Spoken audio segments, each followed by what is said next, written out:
Hello students, isomerism video series के इस 10th episode में मैं राजीव शर्मा कन्फर्मेशनल एनालिसिस या कन्फर्मेशनल आइसोमेरिज्म डिस्कस कर रहा हूँ। ये जो चार थंबनेल्स इस समय आप देख रहे हैं, ये चार थंबनेल्स जो हैं स्ट्रक्चरल आइसोमेरिज्म के साथ एसोसिएटेड है। अब ये जो चार थंबनेल्स आप देख रहे हैं, ये उसमें से दो जो है ज्योमेट्रिकल आइसोमेरिज्म से हैं और दो जो हैं वो ऑप्टिकल आइसोमेरिज्म के साथ एसोसिएट कर रहे हैं। और जो ये इस समय थंबनेल देख रहे हैं, ये बेसिकली मैंने एक आईआईटी का क्वेश्चन डिस्कस किया था, जिसमें मैंने basically stereo specificity of the reaction discuss किया था। तो अब इस एपिसोड में मैं कन्फर्मेशन एनालिसिस डिस्कस कर रहा हूँ। और कन्फर्मेशन एनालिसिस को डिस्कस करने के लिए सबसे पहले हमें देखना पड़ेगा कि कन्फर्मेशन एनालिसिस की कंडीशन क्या है। तो कन्फर्मेशन एनालिसिस की कंडीशन ये है कि कार्बन कार्बन बॉन्ड के थ्रू रोटेशन होनी चाहिए। अब कार्बन कार्बन बॉन्ड के थ्रू रोटेशन क्या होगी, हमारे पास जैसे कार्बन की तीन तरह की बॉन्डिंग हो सकती है। सिंगल बॉन्ड हो सकता है जिसमें sp3 हाइब्रिडाइजेशन होगी, डबल बॉन्ड हो सकता है जिसमें sp2 हाइब्रिडाइजेशन होगी, और ट्रिपल बॉन्ड हो सकता है जिसमें sp हाइब्रिडाइजेशन होगी। अब क्योंकि जो sp हाइब्रिडाइज कार्बन होगा, उसमें जो पाई बॉन्ड्स हैं वो अक्रॉस पी वाई और पी जेड प्लेन में है, तो इसीलिए वहाँ पे बहुत रिस्ट्रिक्टेड या हिंडर्ड रोटेशन होगी, वहाँ रोटेशन पॉसिबल नहीं होगी। यदि हम sp2 हाइब्रिडाइज में देखें तो उसमें क्या होगा, या पी वाई, क्योंकि प्लेन हमारा जो मॉलिक्यूल है वो प्लेनर है, तो पी एक्स और पी वाई प्लेन पे मॉलिक्यूल होगा, पी जेड पे जो पाई बॉन्ड होगा, तो पी जेड पे क्योंकि पाई बॉन्ड है तो इसलिए वहाँ पे क्या होगा, रोटेशन इतनी इजीली पॉसिबल नहीं होगी। तो सिर्फ कार्बन सिंगल बॉन्ड कार्बन पे रोटेशन हो सकती है।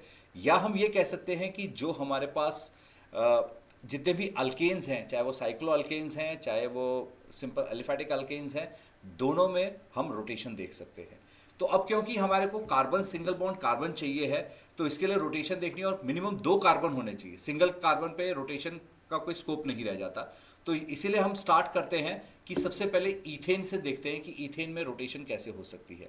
अब ईथेन जो है उसमें 2 कार्बन एटम है, और ये जो मैंने फिगर बनाई है ये सॉहर्स जो है उसकी रिप्रेजेंटेशन है।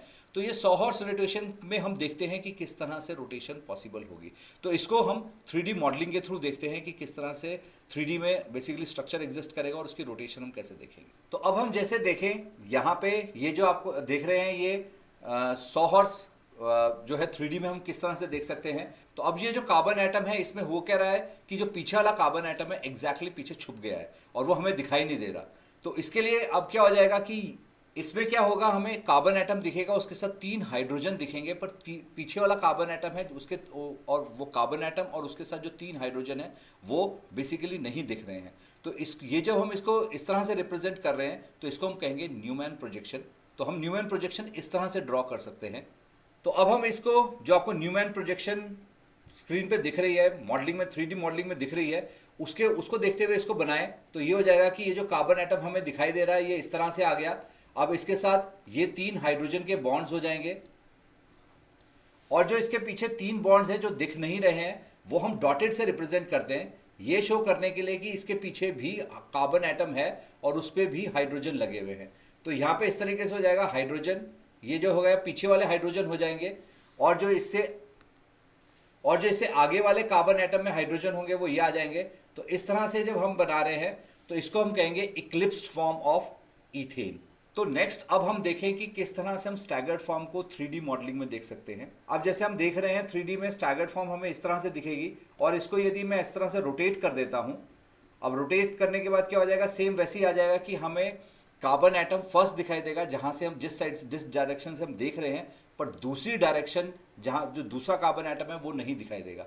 पर हमारे को क्या है, अब 6 के 6 हाइड्रोजन दिखाई दे रहे हैं। तो इस तरह से जब अरेंजमेंट आएगी तो उसको हम स्टैगर्ड फॉर्म कह देंगे। तो अब इसको हम किस तरह से ड्रॉ करते हैं ये देखते हैं। तो अब हम इसको स्टैगर्ड फॉर्म को, जैसे आपको 3D में दिख रहा है, वो हम ऐसे ड्रॉ करेंगे इसको। तो इस तरह से हम बेसिकली ईथेन के 2 कन्फर्मर्स बना सकते हैं, एक इक्लिप्स फॉर्म हो जाएगा और एक स्टैगर्ड फॉर्म हो जाएगा। हम जब कन्फर्मेशनल एनालिसिस कर रहे हैं तो हम उसमें कार्बन कार्बन बॉन्ड के थ्रू रोटेशन देखते हैं। तो अब रोटेशन करके देखते हैं और देखते हैं कि किस तरह से कार्बन में रोटेशन हो सकती है।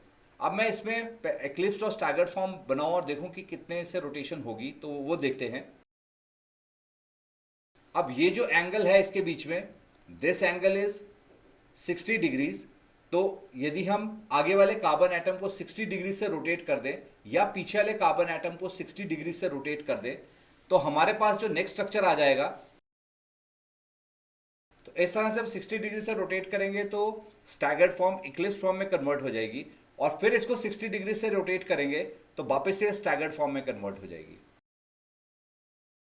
तो इस तरह से बेसिकली कन्फर्मर्स हो जाएंगे स्टैगर्ड और एक्लिप्स, और ये इंटर कन्वर्टेबल स्ट्रक्चर हो जाएंगे। अब हम इसमें देखेंगे कि इसकी स्टेबिलिटी कैसे आती है, कि कौन सा ज़्यादा स्टेबल फॉर्म है, कौन सा कम स्टेबल फॉर्म है। तो इसको मैं वापस से 3D मॉडलिंग में आपको दिखा रहा हूँ।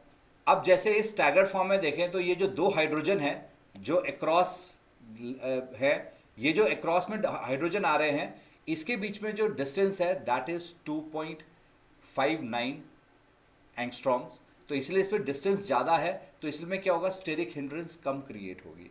पर यदि इक्लिप्स फॉर्म में देखें, अब ये जो इक्लिप्स फॉर्म है इसमें जो ये दोनों हाइड्रोजन के बीच में डिस्टेंस है, ये दोनों हाइड्रोजन के बीच में डिस्टेंस है 2.29 एंगस्ट्रॉम है। तो क्योंकि इसके बीच में डिस्टेंस कम है इसलिए स्टेरिक हिंड्रेंस ज़्यादा क्रिएट होगी, और क्योंकि स्टेरिक हिंड्रेंस होगी तो क्या होगा, जो इक्लिप्स फॉर्म है वो कम स्टेबल होनी चाहिए और स्टैगर्ड फॉर्म जो है ज़्यादा स्टेबल होनी चाहिए।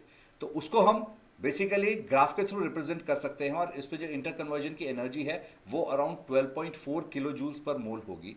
तो अब हम एनर्जी डायग्राम से देखते हैं कि किस तरह से बेसिकली इक्लिप्स और स्टैगर्ड फॉर्म में एनर्जी कन्वर्जन होती है। तो स्टैगर्ड फॉर्म की एनर्जी कम है और इक्लिप्स फॉर्म की एनर्जी ज़्यादा है। तो क्योंकि स्टैगर्ड फॉर्म की एनर्जी कम है इसीलिए हम उसको स्टेबल ज़्यादा कहेंगे, इक्लिप्स फॉर्म को स्टेबल कम कहेंगे। अब जो स्टैगर्ड से जब ये इक्लिप्स में कन्वर्ट होगा, जो 60 डिग्रीज का एंगल है, जब बॉन्ड रोटेट कर रहा है, कोई भी कार्बन एटम आगे वाला या पीछे वाला कार्बन एटम ईथेन में रोटेट कर रहा है, तो उसके बीच में जो भी फॉर्म्स बनेंगे उसको हम स्क्यू फॉर्म कहेंगे। तो बेसिकली ईथेन के जो कन्फर्मर्स बन जाएंगे, 3 कन्फर्मर्स हो जाएंगे। एक हो जाएगा हमारे पास इक्लिप्स फॉर्म,